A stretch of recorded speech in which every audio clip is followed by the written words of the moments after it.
Sahabat setia Glory yang dikasihi Tuhan, Shalom, happy weekend untuk kita. Hari ini adalah Sabtu 6 Januari 2024, Sabtu pertama di bulan Januari yang diinisiasi sebagai Sabtu para imam. Mari kita berdoa untuk para imam agar mereka semakin hari semakin menyerupai Kristus dalam pelayanan dan kehidupan sehari-hari. Kita akan bersama-sama merenungkan firman Tuhan hari ini yang diambil dari Injil Markus 1 ayat 7 sampai dengan 11. Mari kita siapkan hati kita. Haleluya, haleluya, haleluya. Langit terbuka dan terdengarlah suara Bapa. Inilah anakku yang kukasihi, dengarkanlah dia. Haleluya, haleluya, haleluya. Tuhan bersamamu dan bersama rohmu. Inilah Injil suci menurut Markus, dimuliakanlah Tuhan. Tatkala banyak orang datang minta dibaptis, Yohanes memberitakan, "Sesudah aku akan datang dia yang lebih berkuasa daripadaku.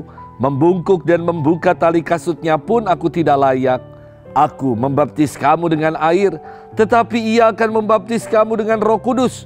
Pada waktu itu datanglah Yesus dari Nazaret di tanah Galilea, dan ia dibaptis di sungai Yordan oleh Yohanes.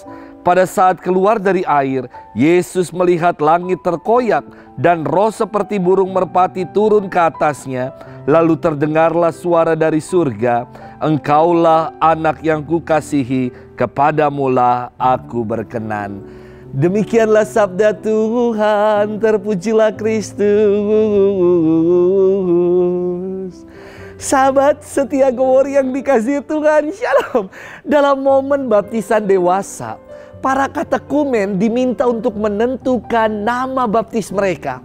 Ada seorang katekumen yang bertanya sama saya begini, "Romo, bolehkah saya memilih nama baptis Bade Suse?"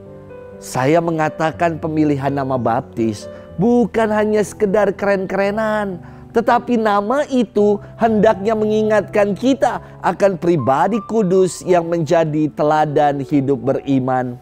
Lalu Bapak ini mengatakan, "Romo, Bade Suse bukan nama orang kudus, tetapi singkatan dari baptis dewasa supaya selamat." Bade Suse, baptis dewasa supaya selamat. Ya ampun.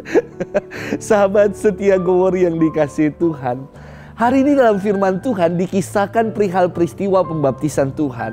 Setelah Yohanes bersaksi bahwa akan datang kemudian seorang yang lebih berkuasa dan akan membaptis kalian dengan Roh Kudus, datanglah Yesus untuk dibaptis oleh Yohanes. Wah, ini kan membalikan logika dunia yang lebih berkuasa tetapi datang untuk dibaptis. Inilah kerendahan hati Tuhan. Inilah ungkapan Tuhan yang sungguh mau jadi sama seperti kita manusia, kecuali dalam hal dosa. Ketika Yesus dibaptis, Roh Kudus seperti burung merpati turun ke atasnya, dan terdengarlah suara dari surga yang mengatakan, "Engkaulah anak yang kukasihi, kepadamulah aku berkenan."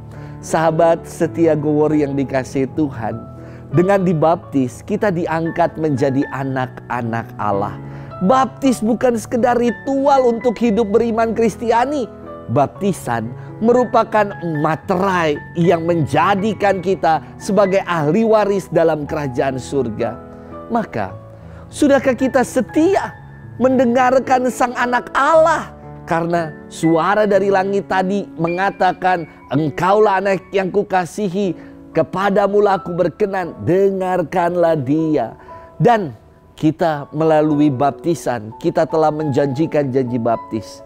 Sudahkah kita menghidupi janji baptis yang pernah kita ucapkan?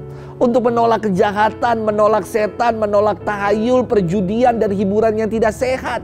Juga menolak tindakan yang tidak adil, yang tidak jujur, yang merusak keutuhan alam ciptaan. Semoga janji bukan tinggal janji, tetapi janji baptis kita sungguh mau kita hidupi, dan kita mau setia untuk mendengar kehendak Sang Anak Tuhan. Mari kita sama-sama bermenung dan Tuhan memberkati kita dalam nama Bapa dan Putra dan Roh Kudus. Amin.